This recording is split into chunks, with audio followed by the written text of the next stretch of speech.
Бастаймыз ба? Аузу биллахи минаш-шайтанир-ражим. Бисмиллахир-рахманир-рахим. Рабби шрах ли садри ва яссир ли амри вахлул уқдатам мин лисани яфқаху қавли. Рабби яссир ва ла ту'ассир вабтамим бил хайр. Рабби зидни илман ва фахман. Рабби зидни илман ва фахман. Рабби зидни илман ва фахман. Амин. Аллахумма салли аля саййидина Мухаммад. Ал сіздермен біз соңғы рет қай тақырыпты өттік?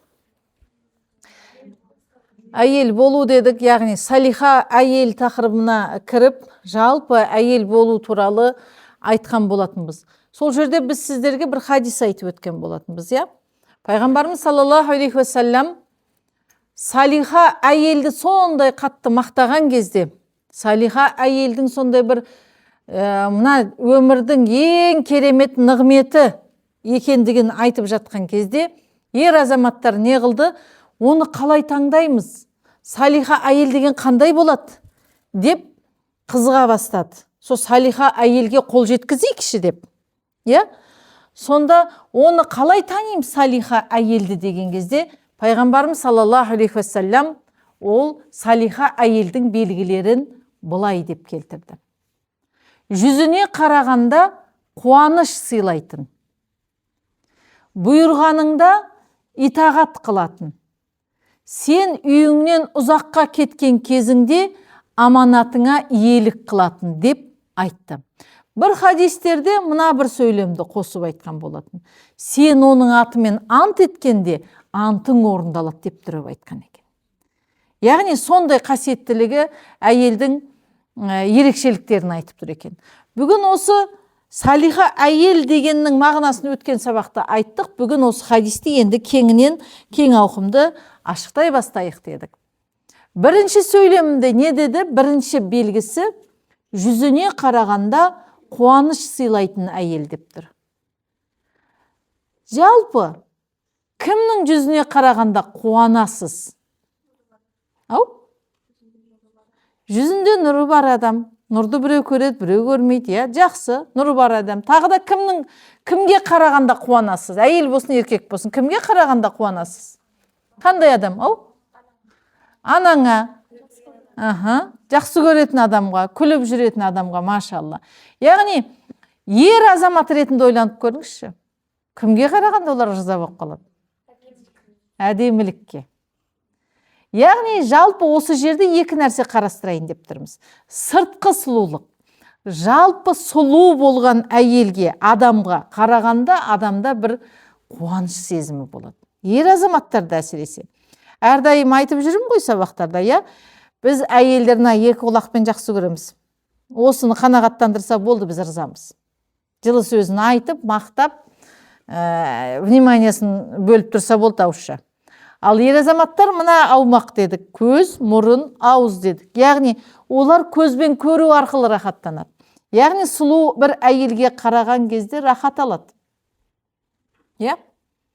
Қуанат, сұлуын іздейді. Біз әйелдер қатты іздемейміз ғой сұлу еркекті, бірақ еркектер қарайды. Сол себепті екі мәселе айтамыз. Бірінші, сыртқы сұлулық адамды қуандырады, рас. Орыста да сөз бар ғой, встречаем по одежке дейді, провожаем по уму дейді. Яғни, адам бәрібір сыртқы бейнеге қарайды. Әйел болсын, еркек болсын, бірінші біз сыртқы бейнеге қараймыз. Өйткені оның ішкі бейнесін бірден тани алмаймыз.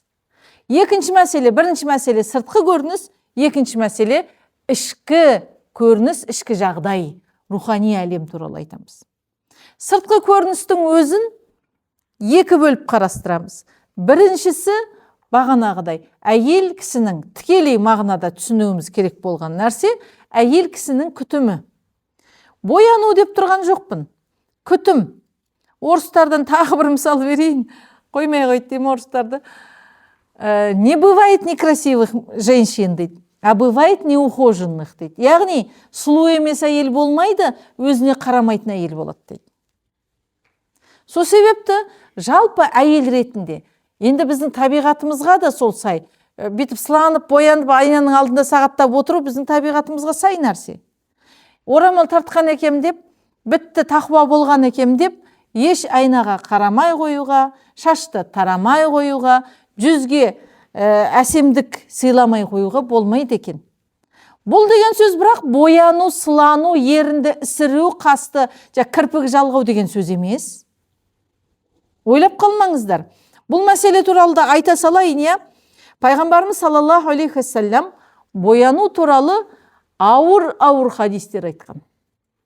Не дейді? Еркектердің көретініндей сәнденіп және иіссу себініп көшеге шыққан әйел үйіне кіргенге дейін Алланың қаһарына ұшырап тұрады дейді. Жалпы бөтен еркек үшін бояну немесе бөтен еркек үшін ниеттенген жоқсыз. Я для себя деуіңіз мүмкін. Бөтен еркек көретіндей қылып бояну Алланың қаһарына ұшыратады екен. Енді мына жерде сіздер ешқайсыңыз Алланың қаһарын алу үшін келген жоқсыздар. Барлығыңыз Алланың разылығын іздеп келдіңіздер. Алланың қаһарынан аулақ болуға тырысып, Алланың разылығын алуға тырысып жатқан қыздарсыздар. Яғни, сыртқы көзге басқа ер азамат көретін жерде бояну ауыр екен. Ауыр күнәға жатады екен. Тағы бір хадисте пайғамбарымыз саллаллаху алейхи уассалам айтады, мен жаһаннамнан дейді, миғражға көтерілгенде екі жақты да көріп келді ғой. Жаһаннамды сырттай аралап келді. Сонда айтады, екі түрлі бір топты көрдім дейді, со жақта өртенетін. Жалпы дейді, маған көрсетілді дейді. Екі топтағы әйелдер көрсетілді дейді. Мен бұндай әйелдерді бұрын соңды көрмегем дейді. Яғни пайғамбарымыздың заманында ондай әйелдер өмір сүрмеген, кейіннен пайда болған әйелдер туралы айтып отыр. Кім ол? Біріншісі дейді, қолында сиырдың құйрығындай ұзын қамшысы бар дейді. Бұйрық қылып қарамағындағыларды сабап жатқан әйел дейді. Бұл енді қазіргі таңда бүйтіп кең таралған күйінде көріп жатқан жоқпыз. Бірақ тәпсіршілер, шарх жасаушылар, хадисті зерттеушілер айтады, бұл әммәуилер заманда сондай бір бай әйелдер көбейіп кетті дейді, залым мұсылмандардың арасында. Қызметшілерін сабайтындар көбейген дейді. Бәлкім солар туралы айтып жатқан шығар дейді. Со біздің заманымызда бұндай бір нәрсе көрмей тұрмыз ғой десем, өткенде бір сабақта. Тыңдармандардан, сіздер сияқты тыңдап отқандардан біреу шықты. Осыны өшіруді ұмытпын, кешірім сұрайым. Біз дейді, балаларымызды шнурмен ұрамыз ғой дейді. Шнурмен, зарядчиктің шнурмен, бір нәрсенің шнурмен салып қаламыз ғой дейді. Сол хадиске жатып қалам екен дейді. Абай болыңыздар, не деген сұмдық шнурмен ұру деген. Яғни осы хадисті біліңіздер. Яғни ұзын бір нәрсемен ұру, жалпы бұл жердегі мәселе оның қолындағы заттың түрі емес, оның қарамағындағы кісі емес. Бұл жердегі мәселе маңызды болған нәрсе адамның залым болуы, әйелдің залым болуы да. Негізі әйел баласына мейірімділік берілген. Еркекке қарағанда әйелге көптеу мейірімділік берілген. Сол себепті абай болыңыздар, залым болудан сақтаныңыздар. Енді екінші топ әйел дейді, киінген бірақ жалаңаш. Киінген бірақ жалаңаш. Қазіргі таңда біз көбінесе орамал тартпайтын, орамал тарту ойына да кіріп шықпайтын кісілерді елестетіп тұрамыз, я? Қысқа юбка, майка деген сияқты да, бір киім бар деп ойлап тұр үстінде, бір жапырақ. Бірақ бәлкім біздің орамал таққандардан да мысал беріп жатқан шығар бұл хадисте. Өйткені орамал тартып, іші әдемі көрінетін киім киіп алады. Негізі тәсәттүрдің шарттарында 2 қабат киім парыз етілген. Ішінен кәдімгідей толық жабатын бір киім, әйелдердің арасында, мұсылман әйелдердің арасында тұра алатындай бір киім, сыртынан тағы бір толық жабатын киім керек екен. Іші көрінбейтін, денеңіздің түсі көрінбейтін, дене бітімі ажырамайтын, орамал тартқанда арасынан шашыңыз бүйтіп тұрмайтын, мойныңыз көрініп тұрмайтын, просвечивать етпейтін, былайша айтқан кезде. Денеңізді облигать етпейтін кейбір материалдар бар. Кең қып киіп аласыздар, бірақ ол денеңізге бәрібір жабысып тұрады. Яғни, шарт киімнің кең болуы емес. Шарт денені білдірмей тұруы екен, үстіңізге киген киімнің. Хадисте айтылып жатыр, не дейді? Киінген, бірақ жалаңаш дейді. Орамал тартып алған, бірақ бәрі көрініп тұр. Көкірек бөлініп тұр, бөксе бөлініп тұр. Я? Мына киім қол, мынау қандай размерде екен, жуан ба, қалың ба, жіңішке ме білінбеу керек. Аяғыңыздың размері білінбеу керек, мойынның ұзындығы, қалыңдығы білінбеу керек киінген кезімізде. Тәсәттүр деп аталады үстімізге киген киімнің аты, термин ретінде. Терминдік сөз ретінде тәсәттүр. Сіздер хиджаб дейсіздер, желбап дейсіздер, орамал дейсіздер, кимешек дейсіздер, бәлкім любой атпен қолданыста қолдана берерсіздер. Бірақ негізгі терминдік қолданымда ол тәсәттүр деп аталады. Не деген сөз тәсәттүр деген? Қай сөзден келеді, түбірі қайдан келеді, араб тілі оқисыздар? Ау? Сатара дегеннен келеді. Не деген сөз оның мағынасы? Жабу және жасыру деген сөз екен. Яғни, жасыратын нәрсе. Тәсәттүр деген жасыратын нәрсе. Нені жасырады? Біздің сұлулығымызды жасырады. Дене бітімімізді жасырады. Киінесіз ба, орамал тартасыз ба, жасыратындай қып тартыңыз. Орамалдың да түрлі модалар шығып кеткен қазір. Мынау жабысып қалады кәдімгідей. Бет, жыланның басы сияқты, адамның басы емес. Өйткені бір тегіс киім киіп алғаннан кейін бір кожа болып қалады да, шаш, бас, құлақ болып жалаңаш тұрған жақсырақ көрінеді. Ана жабыстырып киіп алған кезде құртшана басындағы жыланның басын деп айтасың да. Сыртынан бір орамал тақананың. Ана скафандр деген нәрселер бар ғой. Ол іш киім негізі. Орамалдың ішінен киетін киім. Өйткені қазір ана шілтір әдемі маталардың аттары қандай? Жұқашы көрінетін маталар әдем нәзік көрінеді ғой. Мақұл, әдем киінген жақсы көреміз. Бірақ іші көрінбеу керек. Ол скафандр деген нәрсе, сол орамал ана жұқа болғандығы себепті ішінен құлағыңыз, шашыңыз көрінбесін деп ойлап құрастырылған нәрсе. Біздікілер оны киіп алады ғой. Біз енді бүгін еркек пен әйелдің арасын айтып отырмыз ғой. Күйеуіңіздің алдында ана скафандрмен жүрмеңіз. Біртүрлі көрінеді. Просто біздікілер ерінеді. Ерінемізді ана бониді тағып ала салады. Іш киім ол. Или болмаса скафандрды киіп алып жүреді үйдің ішінде.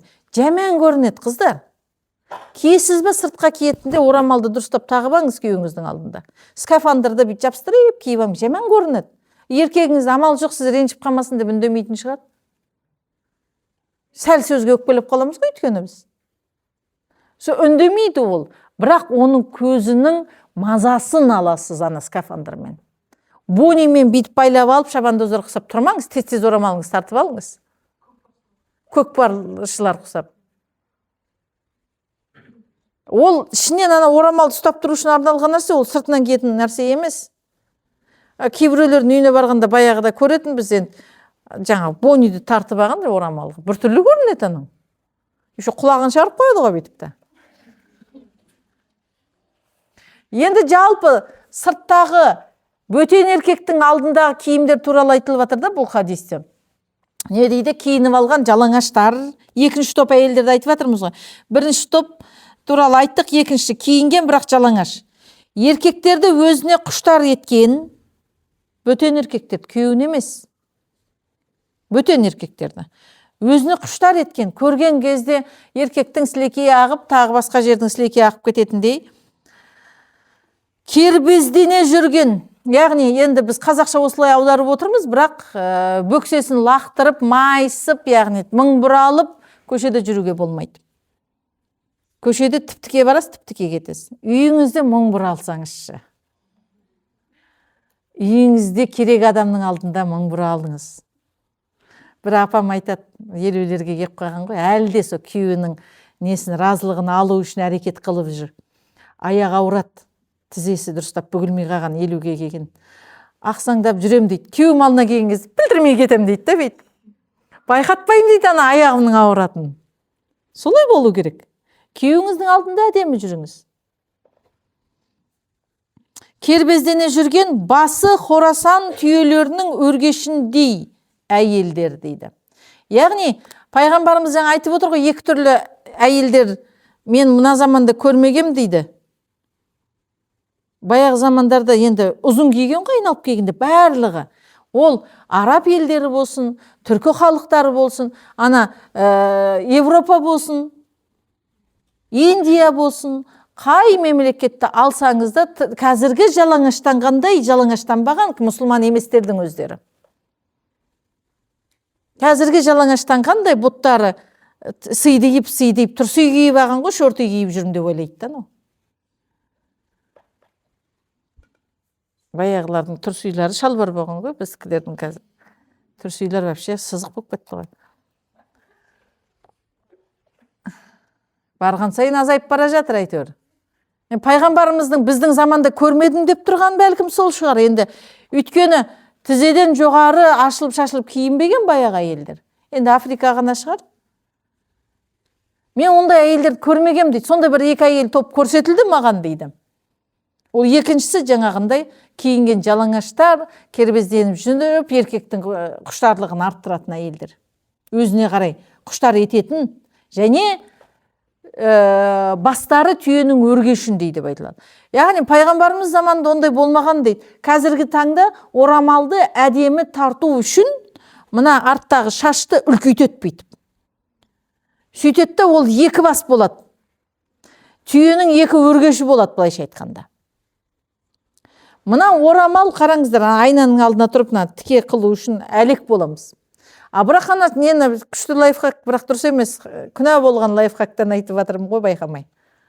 Нені үлкейткен кезде мына орамал әдемі тіп-тіке тұрады ғой. Мына жақта теп-тегіс қылсаңыз, істеп жүрмеңіз, істемесін деп айтып жатырмын. Кішкентай түйін шашын бір резина байлайды, оған дәу резина байлайды, оның үстіне орамалмен орайды. Одан енді бойымен бір шашық сияқты қылып келтіреді, сөйтіп орамал тартады. Бұл бізде қазір жалпы бір жамағат бар, солай арнайы тартатын. Бірақ хадисте оларды жәннаттың есінде искемейді деп кеп тұр. Бірақ ол жамағаттың тұсында да сән қой өзіміздің қыздарымызда сөйтіп жүргендер бар. Абай болыңыздар. Олар туралы пайғамбарымыз не деп айтып тұр? Бұл әйелдер жәннатқа кірмейді дейді. Тіпті жәннаттың есінде искемейді, ал жәннаттың есі 70 мың жылдық ұзақтықтан сезіледі дейді. Сіз 70 мың жыл бойы қанша километр жүресіз? Соншалықты ұзақ қалдырылады деп тұрды. Сол себепті сырттағы бейнелеріңіз тақуалық киімі болсын, дене бітіміңіз білінбесін, бояу деген нәрсені құртыңыздар. Орамал тартып алған, не дейді мынандай сызықты? Стрелка жіберіп қойған. Ерінді сіріп алған. Боянып алған. Пайғамбарымыз ондай әйелдерге Алланың қаһары жауады дейді. Әрине, мәселе бояну емес, күнә болған нәрсе бояну емес. Осы жерде ара жігін ажыратып алайық. Күнә болған нәрсе бөтен еркекке әдемі көріну. Бөтен еркектің алдында бояну. Ал өз үйіңізде бояну, ол сізге керісінше сауап алып келеді. Әрине, күнә түрінен қолданбасаңыз, күйеуіңіздің алдында әдемі болады екен деп ерніңізді сірмей-ақ қойыңыз. Кірпік жалғамай-ақ қойыңыз. Бірақ күнделікті күтім, кішігірім, легкий, дәретіңізге теріс әсер етпейтіндей, сыртқа шығатын кезде қайттан жуалатындай дәрежеде тоналка дейма, карандаш дейма, бағанағы стрелкаңыз ба кететін болса егер, бір жаққа мені кете қалдық деген кезде, бет аузыңыз жуған кезде кететіндей бір бояу болатын болса, пожалуйста, тушты да жағыңыз, қасыңызды да бояңыз, ерніңізді де бояңыз. Бірақ үйде мынандай ғой, бірақ мынандай нәрсе қатты боянып алсаңыз, ол бәрібір сіз сүртінген кезде айырмашылық көрініп қалады. Сол себепті жеңіл-желпі боянған дұрысырақ. Мақұл ма? Енді бұл бояну мәселесі бояныңдар бәрің деп тұрған жоқпыз. Үйіңіздегі ер азаматтың талабына қарай. Бірақ күтім деген нәрсе керек нәрсе. Крем жағу керек па, массаж, зарядкалар бар бетке арналған. немесе дұрыстап пайғамбарымыз саллаллаху алейхи вассаламның өзі ер азамат бола тұра неған дәрет алғаннан кейін мына қасты түзеткен дейді. Бейтіп қасты битіп қойып кете бермеген да. Жуынған кезде қасшан жаққа тарап кетеді ғой. Соны бейтіп тарап қайттан түзетіп қойған дейді. Пайғамбарымыз күніне 2 рет шаш тараған дейді. Бірақ шаш тарауға соншалықты уақыт кетіріп, уақыттың ысырабын қылмасын деп айтылады хадисте. Тарап тұру керек, шекарадан шықпау керек.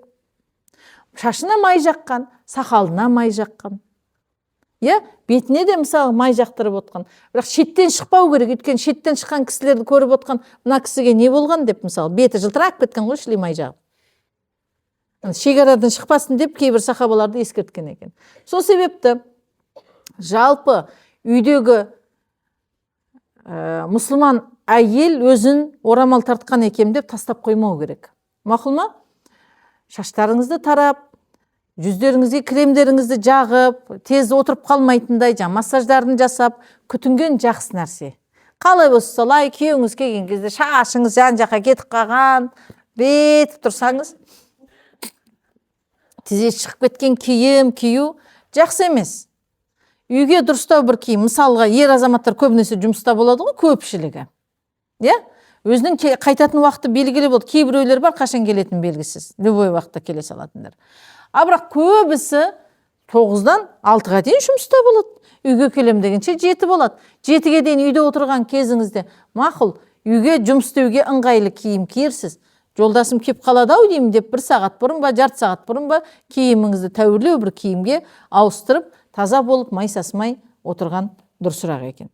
Өйткені ер азамат айналып келген кезде көзбен, мұрынмен, тамақ жеумен, ауызбен жақсы көреді екен. Соған қарай көңіл бөледі екен. Бір отбасы ажырасып жатыр екен. Сөйтіп туған туыстары, әке шешесі шырылдайды да жігіттің. Неге ажырасасың? Неге жақпай қалды мына әйел дейді. Неге жақпай қалды саған? Киімің таза, тамағың дайын, балаң қараулы, қонағың күтулі, ата-анаңа жақсы қарайды, құрмет дейді. Неге жақпайды енді, жап-жақсы әйел ғой деп айтады дейді. Сөйтсе күйеуі айтады дейді, мынау үсті май сасыған киіммен менің құшағыма, қойныма жатады деп айтады дейді. Күйеуінен басқасының барлығына көңіл бөледі. Жақсы үлгеріңіз. Бірақ күйеуді ұмытып кетпеңіз, бірінші орында күйеудің разылығы екенін ұмытпаңыздар. Бізде қазақтарда сол жалпы түркі халықтарында көбінесе тазалық бізді ата-енеге арнап тәрбиелейді ғой. Ертең енең сөйтет, енең бүйтет, барған жерің сөйтет деп әбден құлағымызға құяды да, күйеуімізді ұмытып кетеміз. Бір 2 отбасы болған екен, көрші, біреу орыс, біреу қазақ дейді. Сөйтіп екеуінің күйеуі бірдей уақытта командировкаға кетіпті. Бірнеше күн өтеді. Бірнеше күн уже келетін күні, бүгін келет деген күні дейді. Қазақ айналайын маладес.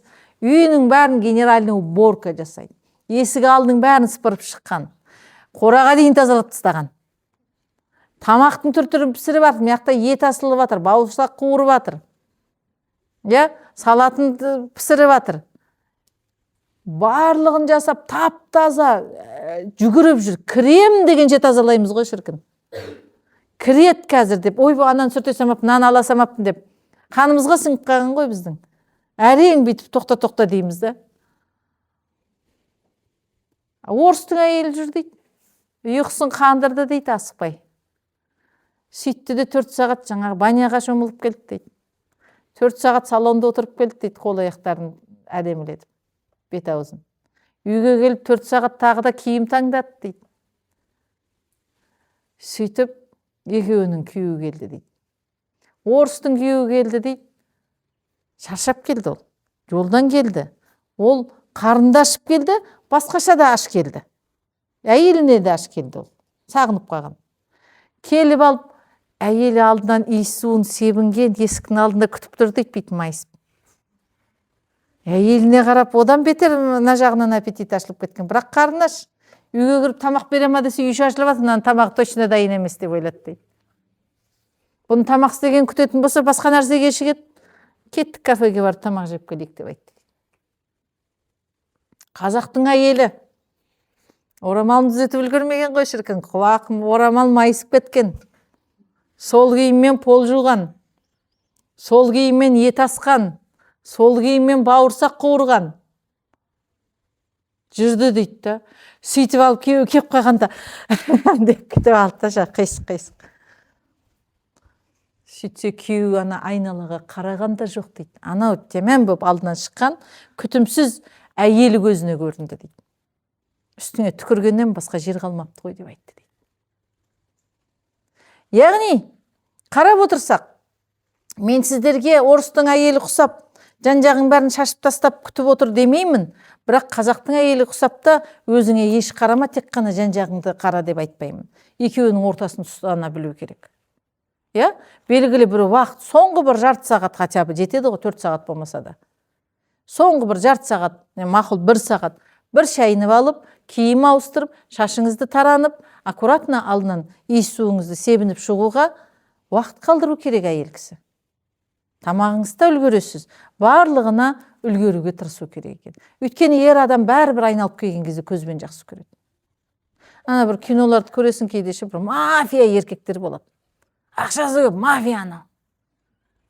Бәрін шешіп жүреді. Бірақ ана қасындағы әйелді көрсең, бір данышпан, ақылды әйел емес та. Күшті бүйтіп, ақыл үйретіп отыратын әйел емес ана мафияның әйелі. Ана байдың, миллиардердің әйелі. Кинодан көргенімді айтып жатыр, мен де ойлап қалмаңыздар. Анаушы бұтын тыртитып алған, ерінді бояп алған, шашты бір нәрсе қылып алған, аяқты айқастырып отырып алған ананың қасында, анау не жұмыс жасап жатыр, шаруасы жоқ. Керіліп, созылып, анаған жабысып, маған анау керек дейді. Анау бір нәрсе түсінбейді да жаңа. Ана бір қызық бір жерлерін көргем. Әйелі ма білмеймін, қыдыруға барайын деп тұр, турагентствоға келіп тұр да.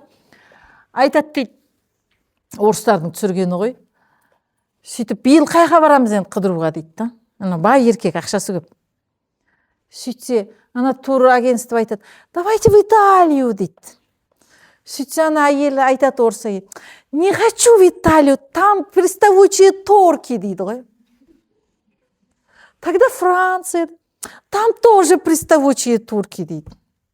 Сөйтіп басқа елді айтады, жоқ, ояққа да барамын, ояқта да түріктер тола дейді.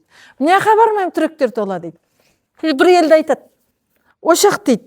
Ояқта, ол елдің атын естімеген ғой ана ел. Ояқта түріктер жоқ па дейді. Жоқ дейді, онда сояққа барам дейді.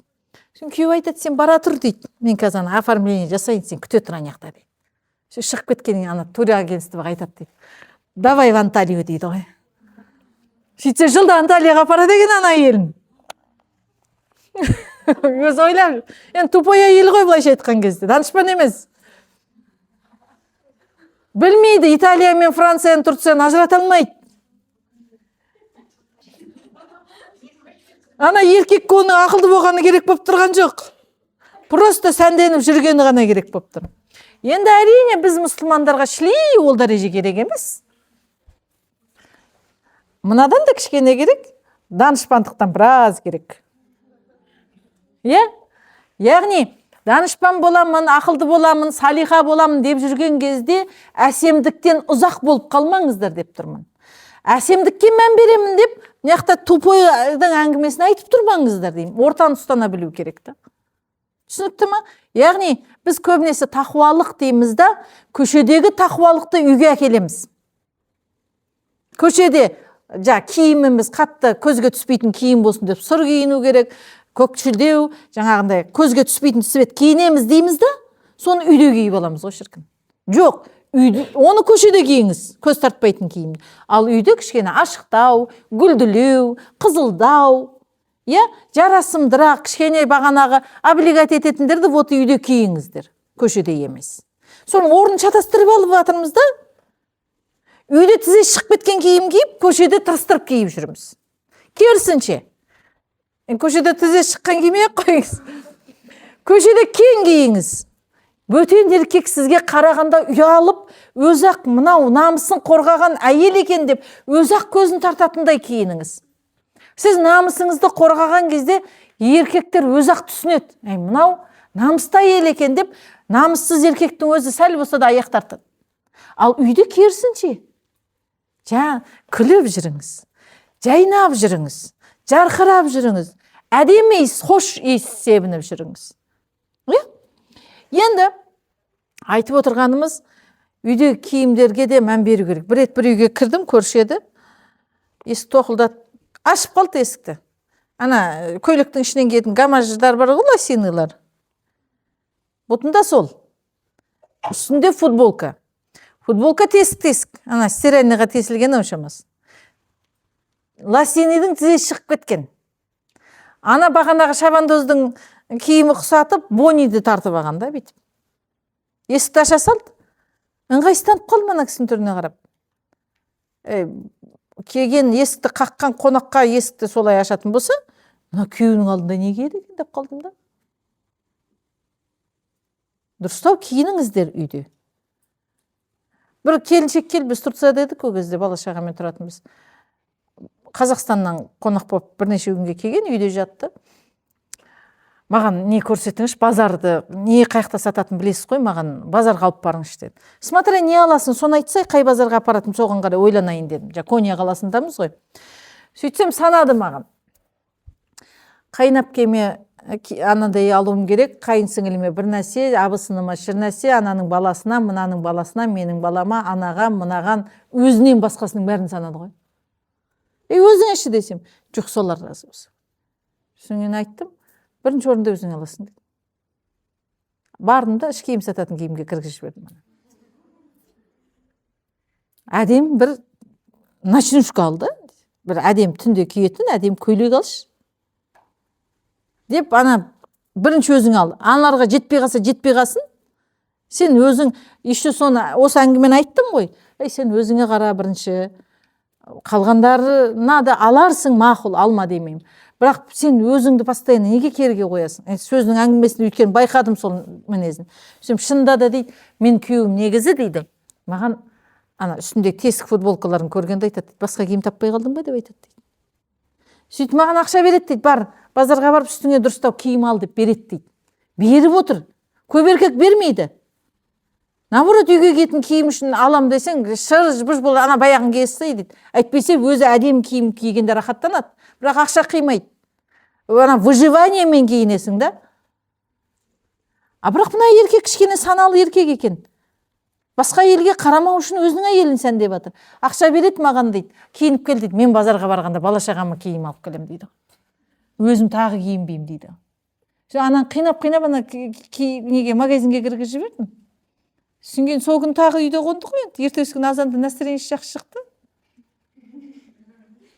Бөлмелерінен. Яғни, осындай мәселелерді біз аналарымыз бізге айтуға бұндай мәселенің бір жағы ұялады, бір жағы қызғанат қызын. Жеңгелеріміз тағы да бәлесінен аулақ дейді. Кім үйретеді бізге? Кім үйретеді?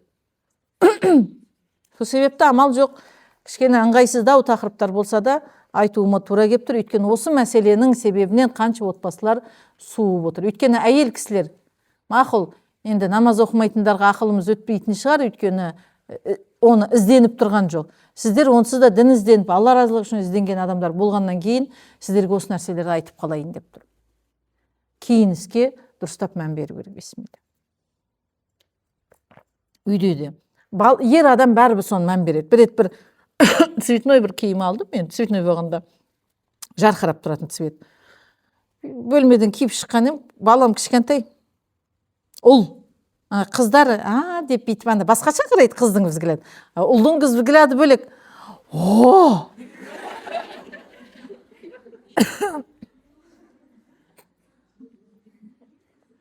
Мән береді. Енді әрине біздің қазақ еркектері жалпы анандай емес та, мысалы орыстар сияқты жаным күнім сәнім деп сиырды да еркелетіп тұрады орыстар. Біздікілер әйелдің өзін еркелете алмайды. Бірақ ол да сезеді сол нәрсені. Ол саған әдем болып кетіпсің, мына көйлегің саған жарасады ғой деп айта қоймайды біздің жігіттер. Ертең күтіп қалмаңыз, ожидание болып қалмаңыз.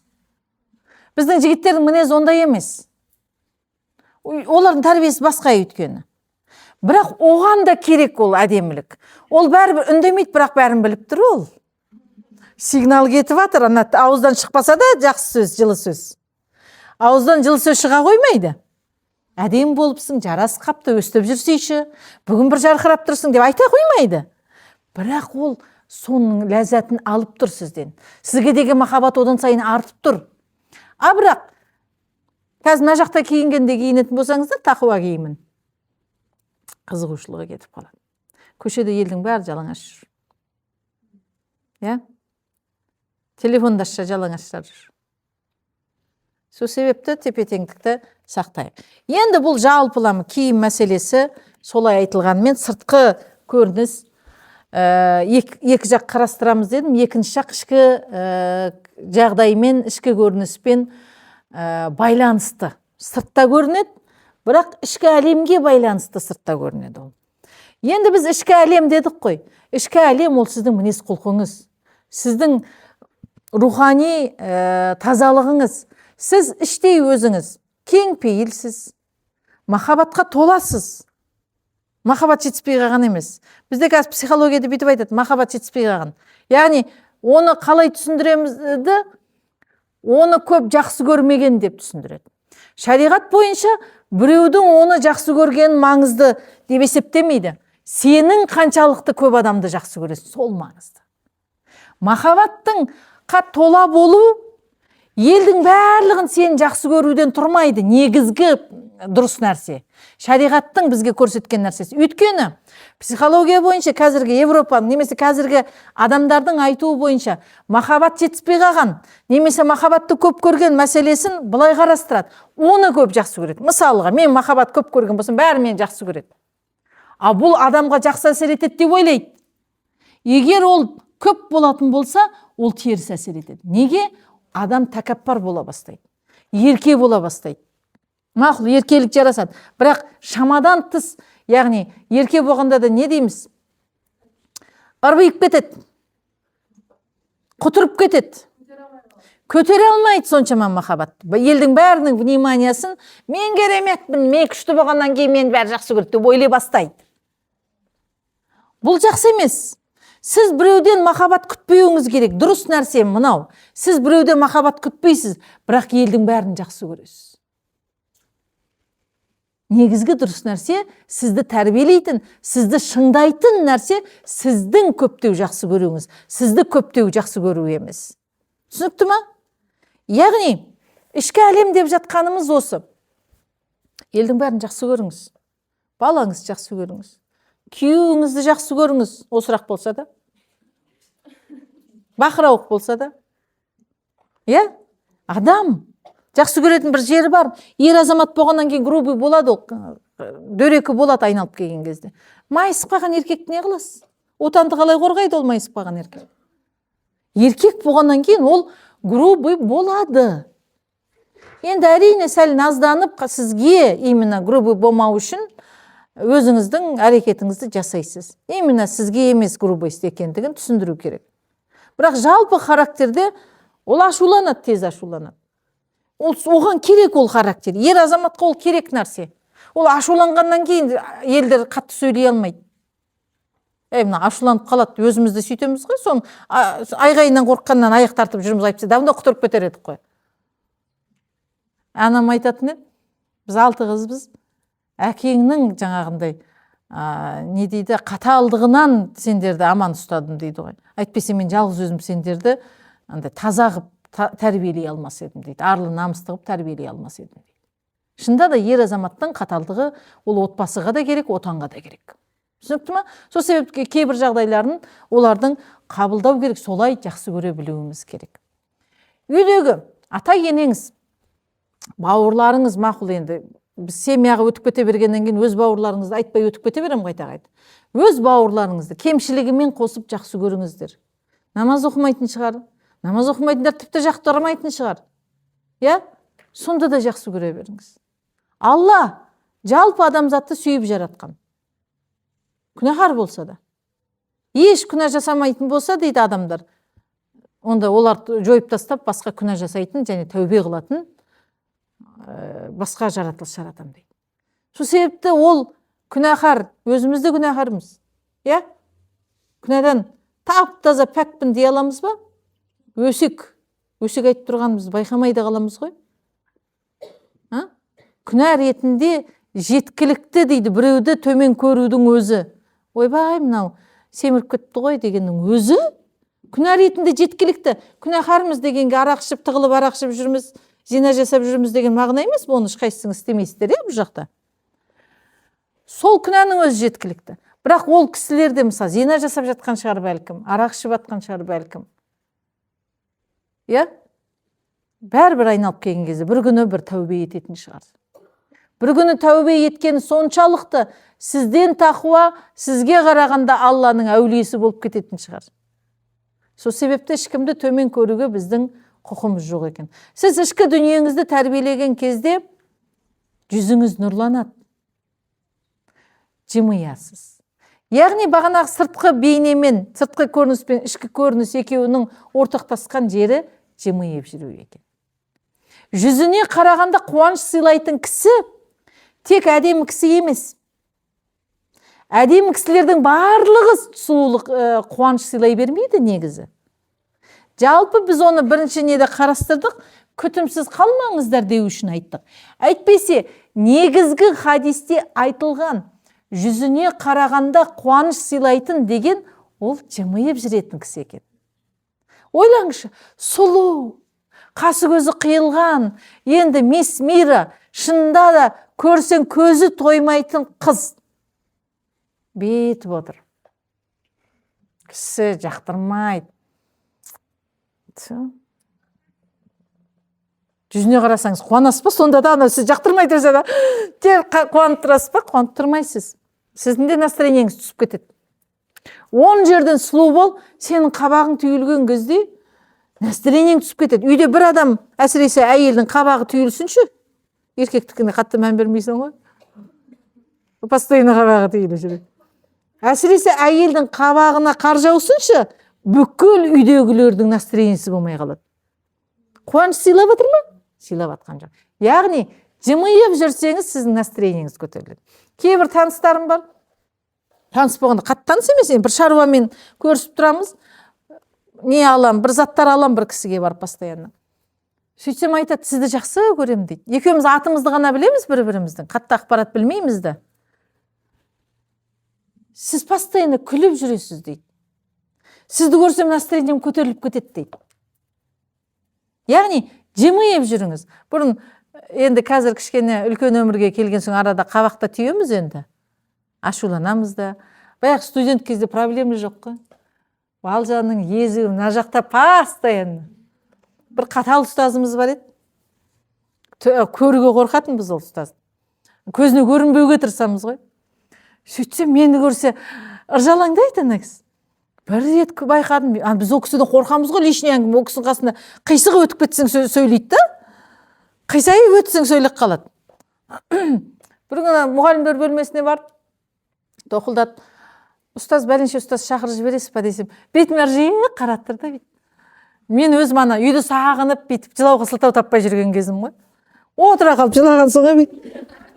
Сіз неге мені мазақтайсыз депті. Өйткені ана кісіден күлгенді көрмейміз ғой. Күлмейді да оңайлықпен. Постоянно ашуланып жүреді да кісі.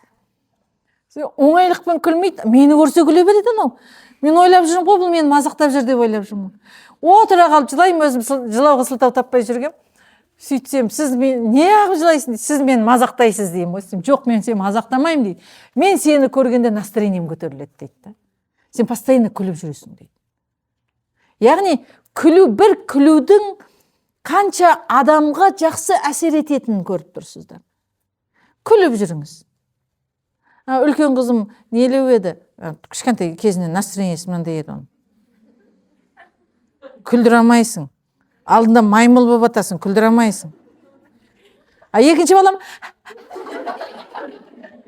деп жүратын. Қазір серьезный жігіт болып қалды өзінше. Әкпем айтатын, мынау күлімхан, мынау күлмесхан деп айтатын еді. Кейін оны арнайы үйреттік жаңағы үлкенді күлуге. Ана детский комедия кино қойып қоямыз. Қасында әкесі екеуміз отырамыз да, әйтсе андай настроениесі жоқ қыз да постоянно. Ана кино болатын, құлайды, жылайды, Том и Джерри бірнәрсе қоямыз да, ана оны күлетін жеріне келгенде, деп күлеміз әкесі екеуміз. Ана екеуі бізге қарайды дейді. Мына жер күлетін жер екен ғой дейді жаңа. сөйтіп күледі, сөйтіп ана өмірден қызыға алуды арнайы үйреттік қой оғанша. Сөйтіп қазір настроениесі жақсы, Құдайға шүкір. Жымиып жүреді, сызылып жымиып дейді. Жымию деген бәрібір жақсы нәрсе. Күлмей тұрсаң, маған бір нәрсе айтып қойдым беген деп тартынып тұрасың ғой, жаңа қорқып тұрасың. Ұрсайын деп тұрма маған деп. Күліп жүрсеңші, күшті. Кеше ғана қайнатам ауылға барып келді, туған туыстарды аралап, жаңа сөйтсе бір өзінің двоюродный ма, бір туысқан інісі ма, ағасы ма айтады дейді. Осы біздің бүкіл әулеттің ішіндегі келіндердің алды деп мен мақтапты, көкке көтеріпті. Қайнатам бет мақтанып келді. Сізді көкке көтеріп мақтанды, өзі де мақтанып тұр, менің келінім ғой деп тұр ғой енді. Сүнген, рахмет дедім. Мен не істеп қойыппын дедім. Бұндай мақтауға ие болатындай. Өйткені тамақ істеп бергеннен басқа нәрсе істемеймін, үйді де тазаламаймын, шынымды айтайын, уақытым жоқ. Үйімді бала шағам тазалайды. Тек тамақ істеп беретінім бар, лишний. Келген қонаққа тамақ істеп алдына қоямын, болды. Мен, қалайсыздар, жақсысыздар ма деп те отырмаймын, шынымды айтайын. Өздері сөйлеседі, амансыздар ма, қош келдіңіздер, тағы да келдіңіздер, болды, бір 5-6 сөзім бар айтатын. Сөйтсем, сондағы о кісіге мені жаңағы келіндердің алды деуге шығарған нәрсе сол жымиып жүрген. Бір қабақ шытынап деп айтып барыпты. Сол ақ нәрсе. Мен оған бір үйеме подарка беріп атқан жоқпын. О кісіні мақтап атқан жоқпын. Бар айтатын, қош келдіңіздер, кетіп атқан кезде келіп тұрыңыздар, есігіміз әрдайым ашық деп жаңа күліп күтіп алып, күліп шығарып салып, басқа нәрсе істемеймін. Не істедім екен деймін. Дастархан керемет қылып жайып атқан нәрсем жоқ. Бір тамағым, бір салатым, бір пирогым болды. Сонда атама соны айтып жатырмын ғой. Дедім, бұл керемет мақтауға лайық болатындай не істеп қойдым екен дедім мен. Сөйтсем, үйде қанша бала шаға жүр, как раз каникул кезет. Санай алмай қалдым ана баланың санын уже да. Бір баланың өзі 12 болды, үлкен қосқан 21 нәрсе адам жатты ғана үйде. Қанша адам жүр, бір қабағын шытқан көрген жоқ мана келінің деп айтыпты. Қараңыздаршы, сіздерге көп еңбек керек етпейді да. Просто тамақ істеймін. Менің артық жұмысым артық та емес. Кем даже. Бір тамақ істегенім ғана да. Бірақ ол тамақ істегенім үшін емес, жымиып жүргенім үшін, қабақ шытпағаным үшін келіндердің алдына шығарып жіберіп тұр. Айтпаса қандай керемет келіндер бар. Бәрін істейді. Сиырды да сауат, нанды да пісіреді, банкіні де жабады, үйді де тазалайды. Бүгін бүкіл туған туыспен қарым-қатынас жақсы. Просто жымию озып отыр да бұл жерде қыздар. Осы жерде, осы медреседе сабақ беріп жүрген кезім, отбасы ғылым халынан сабақ берем. Бір тақуа қызымыз бар еді, өте білімді, сабақты жақсы оқиды. Тақуа барлық нәрсені толығымен орындайды, бірақ қабақ шытынап жүреді. Серьезно. Сабақта айтып отырмын, күліп жүріңдер. Үйге барған күйеулеріңмен күліп сөйлесіп жүріңдер десем. Ұстаз, мен күйеуіммен түрме үйреніп қалған ғой дейді. Мен енді күлсем, не болды деп айтады ғой деймін да. Дейді ғой, сол аяғынан тұрдың ба дейді ғой дейді. Сен күле бер дедім. Күлгенде деп күлмейсің ғой. Жымиясың. Күлу деген сөз қолдану оңайырақ. Негізі күлу емес айтып отқан нәрсеміз. Жымию туралы айтып жатырмыз. Жымиып жүресіз. Не болған саған десе, енді Балжан ұстаз айтты демей-ақ қойыңдар. Что-то соңғы кезде сізді басқаша жақсы көріп жүрмін десеңізші. Иә? Білдіріп қоймаңыз секретті, несі, қайнар бұлағы қаяқтан келген. Жүректен шығып атқандай жасай берсеңші. Білмеймін деді, істеп көрші деді, жібердім. Бір аптадан соң келді ағыз. Бір аптадан соң тағы келесі сабақта кездесеміз ғой енді. Ұстаз жымиып жүрген бәрі басқаша екен деді. Ол серьезно жүріп үйреніп қалған, оңайлықпен күлмейтін қыз. Жымиып жүрген орын басқаша екен деді. Жымиып жүрген орын басқаша. Нұр шашып тұрасыз бәрібір. Түріңіз жақсы, жаманға қарамайды. Сіз күліп тұрғанда, жымиып тұрғанда сұлу болып кетесіз. Сұлу болып кетесіз. Бірақ енді өтірік қалай жымиясың? Жының кеп тұр.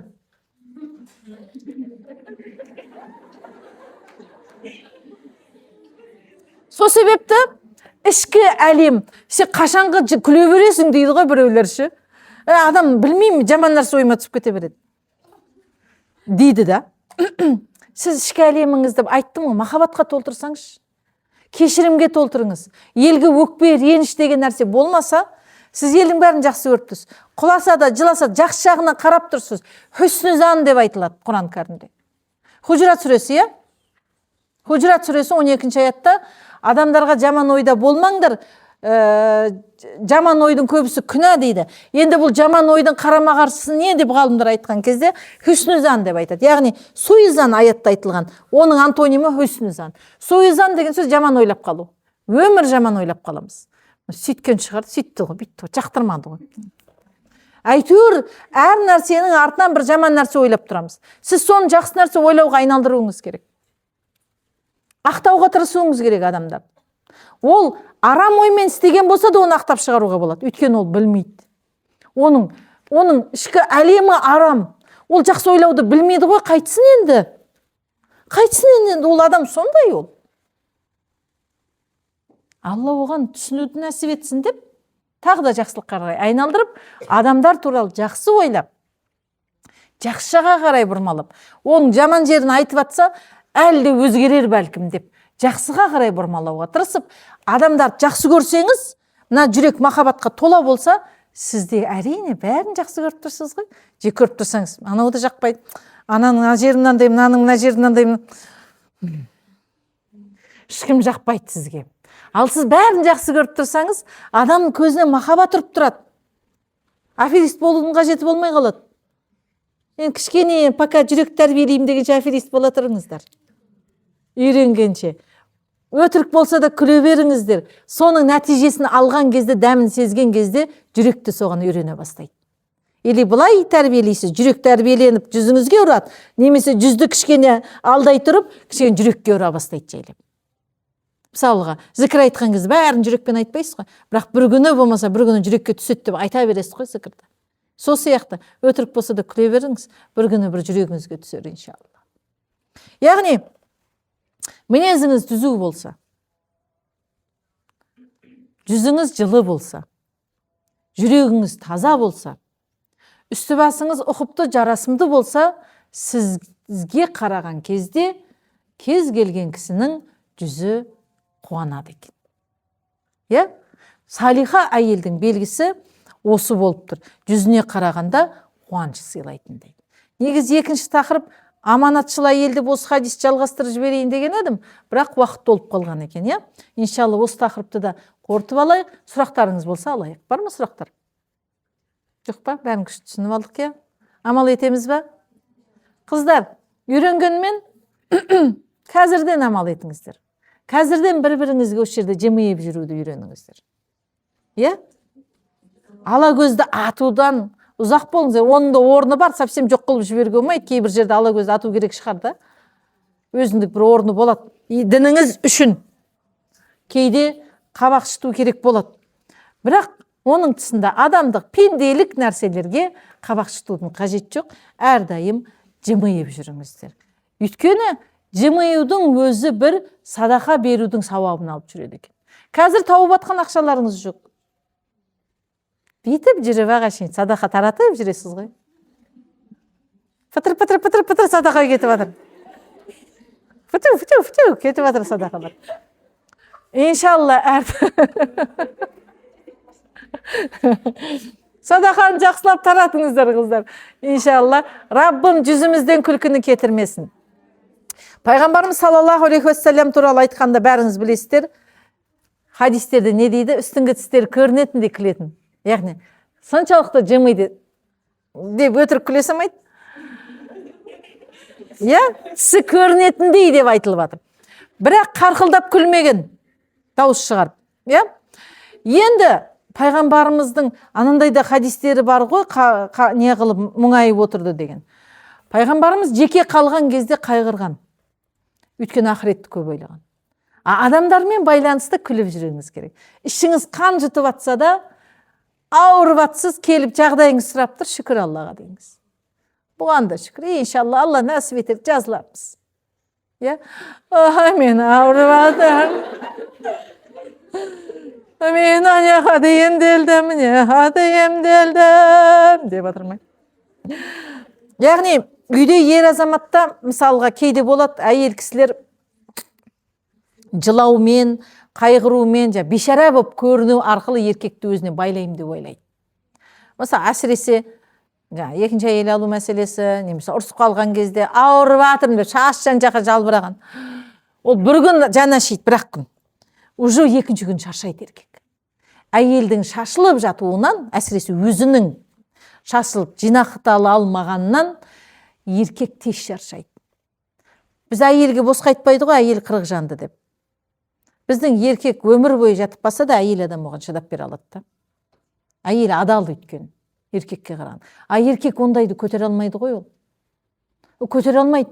Содан кейін ғой оларға анаңа қарау парыз деп қойған. Парыз демесе давно әйелдің артынан безіп кетейін деп тұр да ол. Балашаға қарау сенің міндетің деп оларға беріп тұр. Неге әйелге айтпайды ата-анаңды қарау парыз деп? Өйткені біздің табиғатымызда онсыз да бар. Бізге парыз десе, мә бүкіл әлем төсеп береміз, ана күйеуді бағындырып қоямыз ғой. Біз онсыз да біздің табиғатымызда бар. Бұлар онсыз да өз еріктерімен жасайды деп бізге парыз қылып тұрған жоқ. Еркекте ол табиғат жоқ. Редкий случай ата-анасын ойлайтын да, өте аз. Содан кейін оларға арнайы нәпсісіне ауыр болған нәрсені парыз қылып тұр. Олардың табиғатында жоқ. Сол үшін әйелдің де шашылып қалуынан олар шаршап қалады. Көтере алмайды. Сол себепті шашылып қалмаңыздар. Ауырсаңыз да жинақыланып ауырыңыз да. Әдемі болып жатып ауырыңыз да. Сұлу болып жатыңыз да ауырған кезде де. Яғни, мен ауырып жатырмын ғой, бұл неге бүйтеді деген өтпейді еркекке. Біліп алыңыздар. Сол себепті ауырсаңыз да жинақы ауырыңыздар, мақұл ма? Шашылып қалмаңыздар.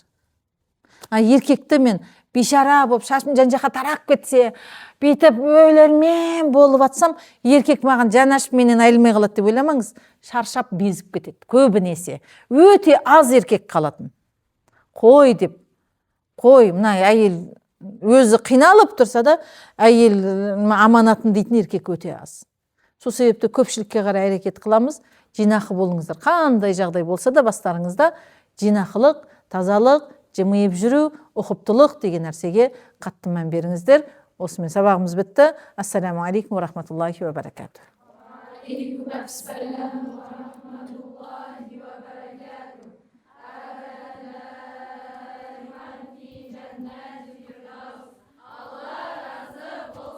Алла сіздерден разы болсын. Иншалла Алла ілімдеріңізді, амалдарыңызды арттырсын.